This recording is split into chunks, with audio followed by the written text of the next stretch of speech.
નમસ્કાર વિદ્યાર્થી મિત્રો, વંદે ક્લાસીસ યુટ્યુબ ચેનલમાં આપનું હાર્દિક સ્વાગત છે। આજના વિડીયોમાં આપણે ધોરણ 9ના હિન્દી વિષયના પાઠ નંબર 6 જેનું નામ છે મેરી બીમારી શ્યામાને લી તેના સ્વાધ્યાયનું સંશોધન કરવાના છીએ। આપણી આ ચેનલ પર ધોરણ 9ના બધા જ વિષયના સ્વાધ્યાય માટેના વિડીયો મૂકવામાં આવે છે। તમે ખાસ તે જોઈ શકો છો। તમને છે બધા વિષયની પ્લેલિસ્ટ નીચેથી મળી જશે, તો તમે ખાસ છે બધા વિડીયોને પણ જરૂરથી જોઈ લેવાના રહેશે। આ ઉપરાંત તમને છે આ સોલ્યુશનની પીડીએફ મળશે। તમને પીડીએફ કેવી રીતે મળશે તો કે તમને આપણી નીચે જે વોટ્સએપ નંબર આપેલો હશે, તમે ત્યાં છે મેસેજ કરીને આની પીડીએફ મેળવી શકો છો। આ ઉપરાંત તમારે ખાસ વિડીયો લાઇક કરવાનો છે અને વિડીયો શેર કરવાનો છે, જેથી બાકીના વિદ્યાર્થીઓ પણ વિડીયોને જોઈ શકે। અને તમે ખાસ કરીને આપણી છે એ વોટ્સએપ ચેનલને જોઈન ન કરી હોય, વોટ્સએપ ગ્રુપને જોઈન ન કરી હોય તો ખાસ તમે વોટ્સએપ ગ્રુપને, ટેલિગ્રામ ચેનલને વગેરેને ફોલો કરી લેજો। તમને ત્યાંથી ઉપલબ્ધ માહિતી સૌપ્રથમ મળતી રહેશે। તો તમને છે બધા લિંક નીચેથી મળી રહેશે, તો તમે ખાસ તેની પર જોઈન અને ફોલો કરી લેજો।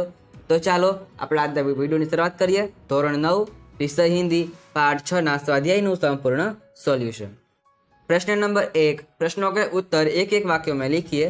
पहला सवाल है, सामान्यतः लेखक को कौन कौन सी बीमारियां रहती थी? उत्तर आवश्य सामान्यतः लेखक को जुकाम,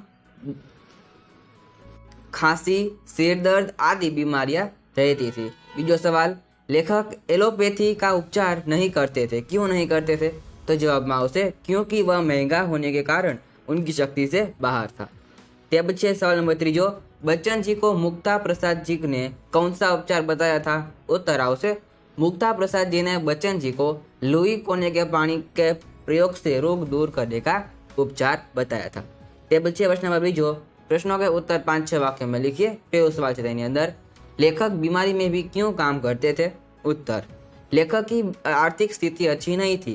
घर का खर्च निकालने के लिए स्कूल में पढ़ाते थे और ट्यूशन करते थे। आराम करने से वे यह दोनों काम नहीं कर सकते। बिना आमदनी के घर कैसे चलता? छोटा भाई शालिग्राम की आमदनी भी अधिक नहीं थी। महंगी दवाएं भी उनके लिए सिर दर्द थी, इसलिए मजबूरी में बच्चन जी बीमारी में भी काम करते थे। बीजो सवाल, लेखक की बीमारी सुनकर श्यामा काम कर तुरंत क्यों संभल गई? जवाब में आवश्य डॉक्टर मुखर्जी ने बच्चन जी को क्षय की बीमारी बताई थी। पत्नी श्यामा ने सुना तो वे कांप उठी। उन्होंने पल भर में अनुभव कर लिया कि उनका कांपना बच्चन जी सहन नहीं कर पाएंगे। पति की संवेदनशीलता के भली भांति परिचित थी। वे उन्हें अपनी चिंता से अवगत नहीं कराना चाहती थी, इसलिए वे तुरंत संभल गई।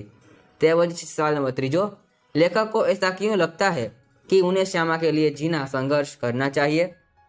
उत्तर आवश्य बीमारी में भी लेखक को कर्ज चुकाने की चिंता खाई जा रही थी। उन्होंने अपने आप को मरने के लिए छोड़ दिया था, लेकिन तभी श्यामा का ख्याल आया। उन्होंने सोचा कि उन्होंने श्यामा के लिए तो कुछ ही किया ही नहीं। अब यदि अपने कर्ज का भार भी उस पर छोड़ जाएंगे तो उनके जैसा जघन्य अपराधी कौन होगा? यह सोचकर उन्हें लगा कि उन्हें श्यामा के लिए जीने का संघर्ष करना चाहिए। चौथा सवाल है त्यार पछीनो, बच्चन जी की पारिवारिक स्थिति विपन्नता के बारे में अपने विचार प्रकट कीजिए। उत्तर आवश्य पत्नी श्यामा के साथ बच्चन जी का जीवन संघर्षमय रहा। वह स्कूल में पढ़ाते थे, ट्यूशन करते थे, अपनी किताबों में भी सब कुछ पैसे मिल जाते थे, फिर भी खर्च पूरा नहीं हो पाता। छोटे भाई शालिग्राम का वेतन बहुत कम था। बच्चन जी की बीमारी के बाद वो स्थिति और भी चिंताजनक हो गई। दवाई खरीदना मुश्किल हो गया था। पिता ने घर बेचकर पुत्र का इलाज कराने की बात की। सही समय इलाज ना मिलने से श्यामा की मृत्यु हो गई। इस प्रकार बच्चन जी की पारिवारिक स्थिति आर्थिक विपन्नता का दारुण रूप से इस संस्मरण में व्यक्त हुआ है।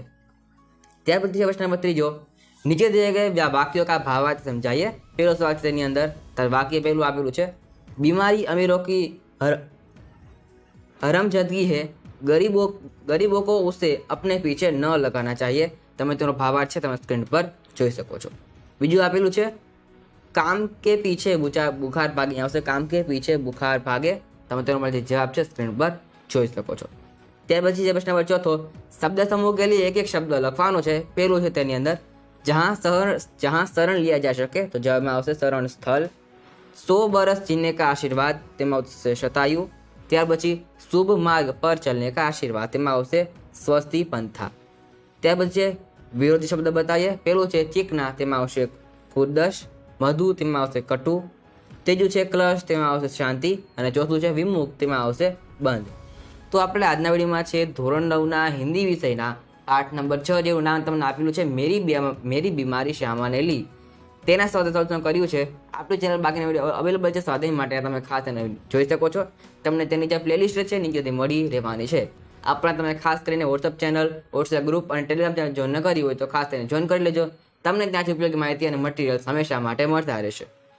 તો ખાસ તમને વિડીયો પસંદ આવ્યો તો વિડીયોને અવશ્ય લાઈક કરજો. તો આજના વિડીયોમાં આટલું જ. અમારે નેક્સ્ટ વિડીયોમાં. Thanks for watching. All the best.